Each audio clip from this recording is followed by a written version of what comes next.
Hello guys, இந்த வீடியோவில் வந்து நம்ம ஜிம்முக்கான சில ஃபண்டமெண்டல்ஸ் பார்க்கலாம். இந்த வீடியோ மெயினாக யாருக்குன்னா, நீங்கள் இப்போது ஜிம்முக்கு போகிறீங்க, கன்சிஸ்டண்ட்டாக போகிறீங்க, அப்புறம் உங்கள் டயட்லாம் கொஞ்சம் ஓரளவு எல்லாமே நல்லா தான் இருக்குது.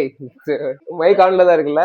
நீங்கள் ஜிம்முக்கு போகிறீங்க, கன்சிஸ்டண்ட்டாக போகிறீங்க, அப்புறம் உங்கள் டயட் எல்லாமே ஓரளவு கரெக்டாக தான் இருக்குது அப்படின்னா இந்த வீடியோ உங்களுக்கு தான். இப்போ வந்து ஃபஸ்ட்டு மெயினாக என்ன நீங்கள் பண்ணணுன்னா, இது வந்து ப்ரோக்ரெசிவ் ஓவர்லோடிங்னு சொல்லுவாங்க. இப்போ வந்து நீங்கள் வச்சுக்கோங்க, இப்போது பைசெப்க்கு நீங்கள் ஒரு எக்ஸசைஸ் போடுறீங்க. பைசெப் வந்து பைசெப் கர்ல்னு வச்சுக்கலாம். அந்த எக்ஸசைஸில் வந்து ஒரு 3 செட்டு போடுறீங்க. அந்த 3 செட்டில் வந்து ஃபர்ஸ்ட் செட் வந்து நீங்கள் 15 ரெப் போடுறீங்க, செகண்ட் செட் வந்து 12 வருது உங்களுக்கு, தேர்ட் செட் வந்து ஒரு 10 ரெப் வருது. ஆனால் கோல் வந்து 15 ரெப்ஸ் போடுறது தான் கோல். இப்போ வந்து நீங்கள் போட்டே இருக்கீங்க, ஒரு பாயிண்ட்டுக்கு மேலே உங்களுக்கு ஃபர்ஸ்ட் செட்டில் வர்றது வந்து 15 ரெப்ஸ் வந்து ஒரு 17 ரெப்ஸாக உங்களுக்கு ஏறிடும், உங்கள் ஸ்ட்ரென்த் ஏறி. அப்போ வந்து நீங்கள் என்ன பண்ணணும்னா, வெயிட்டை வந்து லைட்டாக இன்க்ரீஸ் பண்ணணும். லைட்டாக ரொம்ப இன்க்ரீஸ் பண்ணக்கூடாது, ஒரு 1 கிலோ 2 கிலோ அந்த மாதிரி இன்க்ரீஸ் பண்ணிங்கன்னா உங்களுக்கு ஆட்டோமேட்டிக்காக அது ஒரு 13 ரெப்ஸ் அந்த மாதிரி வந்துடும். எல்லாமே ஒரு ரெப் குறைஞ்சிரும். இப்போ ஃபர்ஸ்ட் செட்டில் வந்து உங்களுக்கு 13 வரும், செகண்ட் செட்டில் 9 வரும், தேர்ட் செட்டில் வந்து உங்களுக்கு ஒரு 7 அந்த மாதிரி தான் வரும்.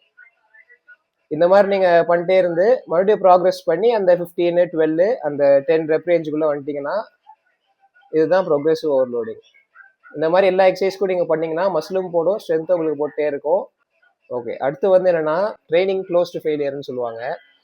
இது என்னென்னா, ட்ரைனிங் க்ளோஸ் டு ஃபெயிலியர் பண்ணுறதுக்கு நீங்கள் ட்ரெயின் டு ஃபெயிலியர், அதாவது ஒரு எக்ஸசைஸை ஃபெயிலியர் கொண்டு போனால் தான் க்ளோஸ் டு ஃபெயிலியர் எப்படின்னு உங்களுக்கு தெரியும். இப்போ க்ளோஸ் டு ஃபெயிலியர்னால் நீங்கள் ஒரு எக்ஸசைஸில் அந்த ஒரு செட்டில் வந்து ஒரு 10 ரெப் போடுறீங்க. அந்த 10வது ரெப் முடிக்கும் போது நீங்கள் என்ன ட்ரை பண்ணாலும், எவ்வளோ ஃபோர்ஸ் கொடுத்தாலும் இன்னொரு ரெப் போட முடியாமல் இருக்கணும். அதுதான் ஃபெயிலியர்.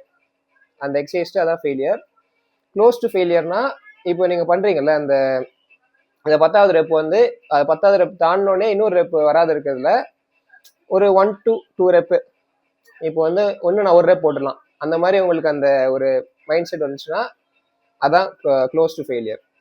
அந்த 1 ரெப் இன்னும் ரிசர்வ்ல இருக்கு, இன்னும் நல்லா போட முடியும்னு நினைக்கிறதுக்கே நீங்கள் ஃபெயிலியர் போனால் தான் அதை கண்டுபிடிக்க முடியும் உங்களால். அதனால நீங்கள் அந்த ஃபர்ஸ்ட் ஃபெயிலியர் போய் பழகுங்க, அதுக்கப்புறம் அந்த 1 ரெப் இன் ரிசர்வ், அதான் ஒரு ரெப் போட முடிகிற மாதிரி நீங்கள் பார்த்து பண்ணிக்கலாம். கைஸ், இப்போ அடுத்த ஃபண்டமெண்டல் என்னென்னா, ஒரு எக்ஸசைஸை வந்து ஃபுல் ரேஞ்ச் ஆஃப் மோஷனில் போடுறது. இப்போ ரேஞ்ச் ஆஃப் மோஷன்னா என்னென்னா, ஒரு எக்ஸசைஸை வந்து நீங்கள் ஃபுல் லென்த்தில் போடுறது. ஃபார் எக்ஸாம்பிள் என்னென்னா, ட்ரைசெப் புஷ் டவுன் எடுத்துக்கலாம். ட்ரைசெப் புஷ் டவுனில் வந்து நீங்கள் எப்படி போடுவீங்க, இப்போ நான் காட்டுறேன். நல்லா கீழே வரைக்கும் விட்டு ஸ்குவீஸ் பண்ணிட்டு விடும் போது எங்கள் எல்போஸ் வந்து 90 டிகிரிஸ் வந்தோடனே அப்படியே ஸ்டாப் பண்ணிடுவீங்க எல்லாரும். அது வந்து இந்த 90 டிகிரிஸ் வந்தோடனே ஸ்டாப் பண்ணிட்டு அப்படியே போடுவீங்க. அது வந்து தப்புன்னு கிடையாது. ஆனால் ஃபுல் ரேஞ்ச் ஆஃப் மோஷன் எப்போனா அந்த 90 டிகிரிஸ் தாண்டி நீங்கள் நல்லா விடணும், நல்லா ஸ்ட்ரெச் விட்டு அப்புறம் விடணும், ஸ்குவீஸ் பண்ணி ஸ்ட்ரெச் பண்ணி விடுறது.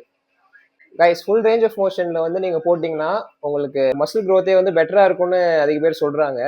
அது வந்து உண்மை தான் நினைக்கிறேன். ஆனால் அது வந்து நீங்கள் எக்ஸ்பெரிமெண்ட் பண்ணி உங்களுக்கு எப்படி பிடிச்சிருக்கோ அந்த மாதிரி ட்ரெயின் பண்ணுங்கள். ஆனால் பெட்டர் என்னென்னா நீங்கள் ஃபுல் ரேஞ்ச் ஆஃப் மோஷன்லேயே போடுறது நல்லது. ஏன்னா அப்போ தான் உங்களுக்கு என்ன சொல்கிற ஒரு கண்ட்ரோல் இருக்கும், அந்த போடுற வெயிட்டில் கண்ட்ரோல் இருந்து உங்களுக்கு அந்த ஃபுல் மூமெண்ட்லேயும் உங்களுக்கு ஒரு நல்ல ஃபீல் இருக்கும் உங்களுக்கு. கைஸ், இந்த வீடியோ உங்களுக்கு பிடிச்சிருந்துச்சுன்னா, உங்களுக்கு எதாவது டவுட்ஸ் எதாவது இருந்தாலோ, நான் தப்பாக சொல்லியிருந்தா கீழே கமெண்ட்ஸில் சொல்லுங்கள். தேங்க்யூ.